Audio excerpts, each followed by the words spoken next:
ज्या थार कारचं गिफ्ट दिलं त्याच थारमध्ये तिचा मृत्यू. वैवाहिक वादाचा थरकाप उडवणारा शेवट.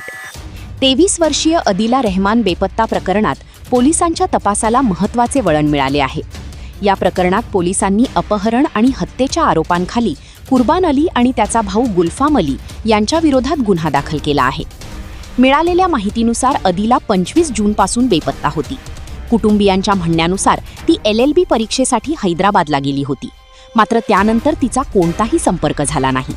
त्यामुळे कुटुंबियांनी पोलिसांकडे तक्रार दाखल केली. तपासादरम्यान पोलिसांना समजले की अदिला आणि गुल्फाम अली काही काळ अजमेरमध्ये राहत होते. नंतर ते नॉयडामध्ये राहू लागले. मात्र गेल्या काही महिन्यांपासून दोघांच्या नात्यात मतभेद वाढल्याचे समोर आले आहे. पोलिसांच्या प्राथमिक तपासानुसार 29 जून रोजी दोघांमध्ये पुन्हा वाद झाला. त्यानंतर अदिलाला एका SUV मध्ये बसवण्यात आले. प्रवासादरम्यान तिची गोळी झाडून हत्या करण्यात आल्याचा पोलिसांचा दावा आहे. त्यानंतर मृतदेह उत्तराखंडमधील हरिद्वार जिल्ह्यातील मंगलोर परिसरातील एका खाडीत फेकल्याचा संशय व्यक्त करण्यात आला आहे.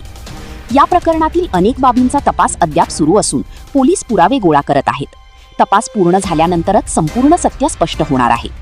अशाच महत्त्वाच्या आणि विश्वासार्ह बातम्यांसाठी आमच्या चॅनलला सबस्क्राईब करा आणि व्हिडिओला लाईक व शेअर करायला विसरू नका.